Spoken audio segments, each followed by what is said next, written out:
Bonjour à tous! Très heureuse de faire un 10 minutes avec Jésus aujourd'hui pour qu'on soit renouvelé dans nos intelligences, pour nous faire rentrer dans de nouvelles dimensions avec sa parole, avec le Saint-Esprit. Amen, amen, amen.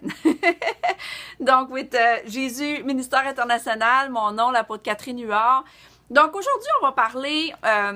Je veux partager quelques versets brièvement dans le monde spirituel, dans le monde dans lequel on vit, qui est plus réel que le monde terrestre.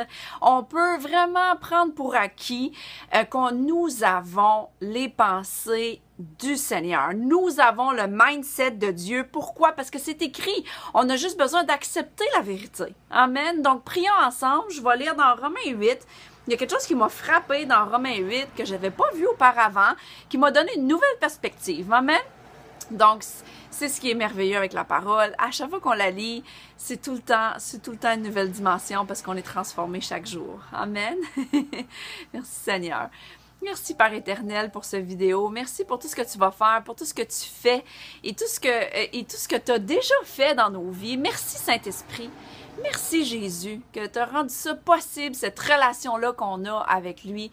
Merci de nous avoir laissé le merveilleux Saint-Esprit pour nous éclairer en ce jour. Amen, amen, au nom de Jésus-Christ. Amen. Donc, tournez avec moi dans Romains 8. Dans Romains 8, c'est écrit. C'est écrit au verset 27. « Et celui qui sonde les cœurs connaît quelle est la pensée de l'Esprit. Parce que c'est selon Dieu qu'il intercède en faveur des saints. » Donc, on le sait que Jésus est à la droite de Dieu qui intercède pour nous. Mais le sujet aujourd'hui, ce qui a attiré mon attention, c'est il connaît les cœurs, il connaît quelle est la pensée de l'Esprit. Donc, le Saint-Esprit a un cerveau. Le Saint-Esprit, c'est une personne.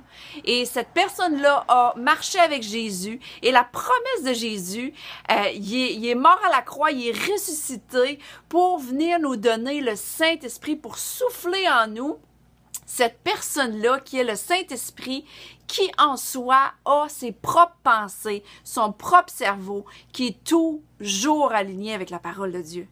N'est-ce pas merveilleux? Pour sûr, dans une journée, on a un paquet de pensées. Puis pour sûr, on le sait, bon, l'ennemi est un lion rugissant cherchant qui dévorer pour détruire, voler et tuer. Hein? On le sait, c'est sa job 24/24. Donc, quand on a une pensée qui est contraire à celle du Saint-Esprit, on sait la reconnaître. Parce que Jésus a dit qu'on entend sa voix. Mes brebis entendent ma voix et une voix de l'étranger, on ne va pas la suivre. Amen. Et la deuxième chose qui m'a vraiment encouragée, si tu tournes avec moi dans 1 Corinthiens chapitre 2, c'est écrit, les derniers versets, les 3 derniers versets, 14 à 16, c'est écrit. « Mais l'homme livré à lui-même ne reçoit pas ce qui vient de l'Esprit de Dieu. » Donc, tous les gens de ce monde qui ne sont pas encore nés de nouveau, ou parfois nous, si on est dans notre chair, on ne va pas comprendre les choses de l'Esprit. Parce que à ses yeux, c'est pure folie. Et il est incapable de le comprendre, car seul l'Esprit de Dieu permet d'en juger. Donc c'est pour ça que même des fois, si je comprends pas, c'est correct. Je dis au Seigneur, Papa, toi, tu sais toutes choses, je te laisse entre les mains, je n'essaie pas de figurer de pourquoi c'est comme ça, ou qu'est-ce que cette personne-là pense, ou pourquoi cette situation-là arrive. Le Saint-Esprit est celui qui révèle, le Saint-Esprit est celui qui va me donner les réponses, et si je les ai pas, je sais pas de comprendre ou de penser que c'est une pure folie. Parce qu'il y a beaucoup d'hommes et de grands hommes et de grandes femmes de Dieu qui font des choix qui, au niveau terrestre, tu fais comme, ben voyons, il me semble que ça n'a pas d'allure. Mais en vérité, ils sont complètement alignés avec le Saint-Esprit dans le royaume pour le but et l'objectif et leur destinée qu'ils ont à accomplir dans leur unicité. Donc, on n'a pas besoin de tout comprendre de ce qu'ils font. Mais regarde ce qui suit. Ce qui suit, c'est écrit, verset 15. « Celui qui a cet esprit peut, lui, juger de tout, sans que personne ne puisse le juger. » Donc, c'est pour ça que je dis aux gens, si tu comprends pas qu'est-ce que je fais, juge-moi pas. juge-moi pas, parce que si le Seigneur m'a montré quelque chose et il te l'a pas montré à toi et que moi j'y vais selon ce que l'Esprit m'a montré, on peut pas juger les gens. Amen? On peut pas juger les gens. Dieu a un plan beaucoup plus grand qu'on peut penser avec nos intelligences. Amen? Et la bonne nouvelle qui est écrite, car il est écrit, qui donc connaît la pensée du Seigneur et qui pourrait l'instruire? Mais nous avons la pensée de Christ. Donc ça, c'est la bonne nouvelle. On a la pensée de Christ. Donc, quand je lis les Écritures, puis s'il y a quelque chose que je trouve que c'est de la folie, ou que je trouve que ça n'a pas de sens, et que je veux comprendre, je prends juste un moment avec le Saint-Esprit, qui est la personne qui m'instruit, qui me conduit, qui me convainc, qui me réconforte, qui me guide, pour comprendre Jésus, pour comprendre le grand plan de Dieu. Et pour sûr, Dieu a besoin de nous faire confiance. Et comment? Comment Dieu pourrait nous faire confiance? Ben, c'est quand on le met en premier dans nos vies. Amen?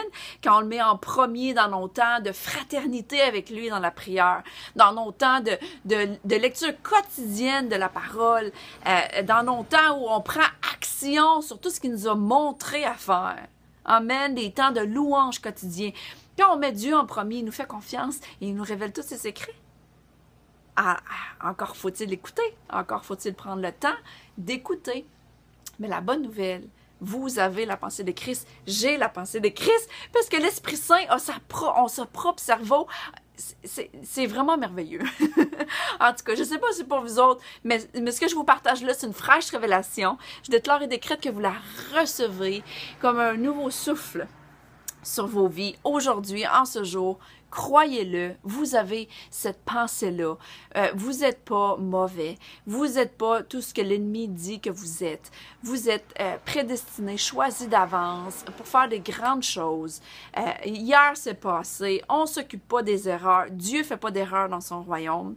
Nous, des fois, je veux dire, si on va selon notre propre intelligence, là, ça se peut qu'on fait des choses contraires à la parole et on a besoin justement juste de se confesser, d'aller courageusement à chercher cette miséricorde-là.